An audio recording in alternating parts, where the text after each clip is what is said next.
Triple H reportedly doesn't view Sami Zayn as a WrestleMania headliner. We got the reason Kota Ibushi let his New Japan contract expire, and an update on the AEW streaming deal, so stay tuned. The hottest property in WWE right now, Sami Zayn. We're going to see him at the Elimination Chamber. He's on the chairs. Yeah, you get to sit on his face. Yep. But apparently one person who is not feeling the love is Triple H, head of creative. So this is from the Wrestling Observer newsletter, which has just dropped. And Dave writes, it was acknowledged by a few internally that they didn't see coming in how hot this whole angle would become. Also, they were told that neither Vince McMahon or Paul Levesque saw Zayn as a guy who could headline WrestleMania, and that the scenario of Zayn challenging in Montreal and moving it to WrestleMania because he got hot, which WWE previously did for Kofi Kingston, of course, is not going to happen. So, which is just it comes hot off the heels of the news at the weekend that the company doesn't see him as a face of the company, which I can see because, face of the company tends to be, once every 10 or so years, you get a Reigns, you get a Cena, you get that kind of build around this talent. But come on. Yeah, I agree. Not a WrestleMania main eventer. Like, look at his match with Johnny Knoxville. He could get a good match out of Knoxville. Yeah, for sure. To me, it's like, well, they did it with Daniel Bryan. So what's the difference here? Like, basically, just pop your ear out the curtain and listen to the crowd. He's getting huge reactions. Obviously, we've got Cody versus Reigns one night at WrestleMania. We need a sit-in on every show moving forward. We just need to not leave the seats. Are you just saying we should occupy Raw? Yeah, we should occupy Raw, perhaps.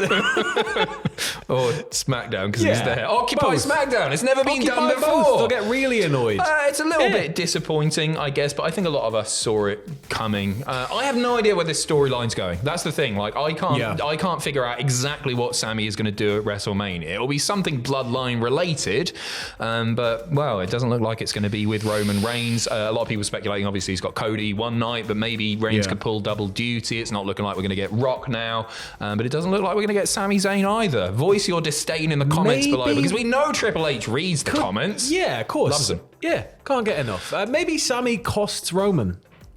Ooh. And then it moves forward from there. You want to give a clean win to Cody. I think it's really important to give a clean win to Cody. He's unless Roman loses both belts. Yeah, he could over the two nights. There is a possibility still, but, well, we will see. Time will tell. But I'm disappointed in you, Big Nose.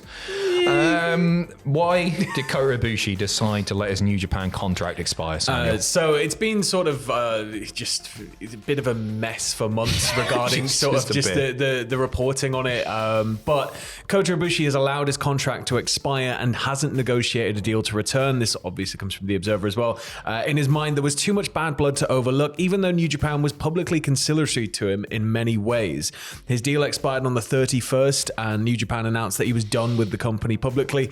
It's a huge loss because Ibushi was a legitimate drawing card. He was. He really was. It is a big loss for New Japan Pro Wrestling. I don't get me wrong, Kota Ibushi is going to be totally fine. He's already said that he wants to open up his training school. He's teased that he might do something with AEW. Tony Khan has said in interviews that he's really keen on having Ibushi there. It feels like whenever New Japan kind of has Ibushi lined up to be like that big meteoric, it just always falls off. And I think that here in this situation, for anybody who doesn't know, it basically stemmed from a personal situation involving Ibushi needing to take time to care for a family member, and it all just kind of spiraled from there. And booking was involved, and there was all sorts of just sort of back and forth. Ibushi, claiming a lot of things on social media as well, publicly. Yeah, he's been really vocal about the inner workings of the company and stuff. So it's no surprise, really. And Ibushi's somebody who, we know as somebody who sees wrestling as his art form, I guess. He's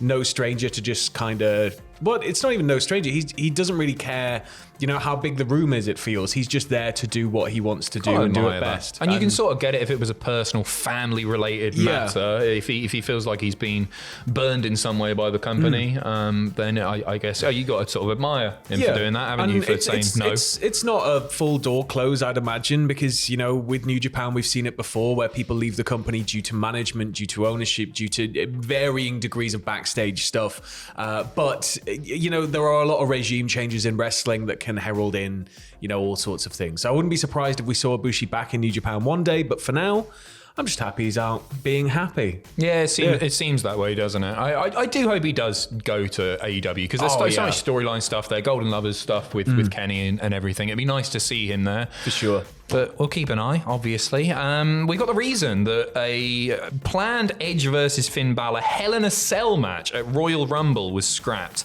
The reason at one time it was talked about that Brood Edge versus Demon Balor Hell in a Cell match would happen at the Rumble, but didn't, is because Edge was filming a TV show until this past week and thus couldn't do WWE television to build up to the match. Obviously, it's a massive match. They want to make Hell in a Cell important again. Yeah. I'm glad this was scrapped. Yeah. I don't want to see a Hell in a Cell match for at least another year. Yeah. Because they've been done to death. They have their own pay-per-view. Looks like that's been scrapped proper. Make us want it. Make us want it again. I could happily go a couple of years, 3 years even, totally. without seeing the cell, without hearing about the cell, without anything. Because the first time somebody says Hell in a Cell, after that, it needs to feel mammoth, doesn't it? Yeah, because that's how it used to feel. It's 20-foot cage. Mick Foley went off the top. Like, it was all you'd talk about. And then sometimes you get two in one night. Yeah. And is it October? Was it an October pay-per-view? But anyway, the month would roll around and it'd be like, okay, Hell in a Cell match, which feuds are they going to put in there? A feud needs to be massive to have the Hell in a Cell blow off. So I agree. Because it needs to be the most brutal stipulation again. Because that's what it is. Yeah, there's nothing quite as visually impressive in a singles match way as Hell in a Cell. I'm struggling to think of anything. It is. Punjabi prison. It's the Devil's Structure, whatever they call it. Devil's favourite Playground, whatever it was. So yeah, I hope we don't see it for a while. If you were wondering what he was filming, by the way, it's Percy Jackson and the Olympian. It's a Disney Plus series where he plays Ares, the Greek god of war. Which is, it's coming in off. It was a film series, right? Like a fairly successful film series. If you say so, yeah. So I'd imagine this is a really good get for Edge. He looks like a Greek god, doesn't he? Yeah, he looks the part. I'm sure he's it'll be great. He'll be angry with a beard. I've only seen him in Highlander 4. Correct me if I'm wrong. Does he have like a stone above his head and he's going to drop it on someone? I don't think I've seen it. Apparently he's really good. I don't watch much TV or film, to be honest, but apparently he's really like a good actor. He had a run through Vikings and stuff as well. So it's sort of, I think that acting's definitely something we're going to see more of from Edge. Well, definitely. he's getting on a bit, isn't he? And he said that this is his last run. When his contract's up, he'll probably just go and do more stuff in Fast and the Furious 11 coming soon. Speaking of Edge and the whole Judgment Day situation, there was a bit of an injury. You may have caught this. There was sort of reports floating around, but it's seemingly confirmed in the Observer that during that big brawl between Edge, Beth Phoenix, Judgment Day at the Rumble, the Ken Doane, who you probably better known as Kenny Dykstra, was injured. It wasn't even a match. Poor bloke. He suffered a leg injury. It's feared to be a torn calf. Jesus. That sucks, doesn't it? Yeah, I mean, it's one thing to do it in the ring, I guess, like actively competing, like, but to just sort of have it happen when you're just out there doing a little moment. He didn't do his stretches. Well, that's what they're all going to have to do now. Whenever this is like, ding, ding, ding, we need people out here. They're all just stood at the top of the ramp, just lunging. Backstage. I don't know what that is. They've got those elastic bands. So we send our best to Kenny Dykstra, or Ken Doane. It was nice to see him on the telly. It was nice. I like him. I like him a lot.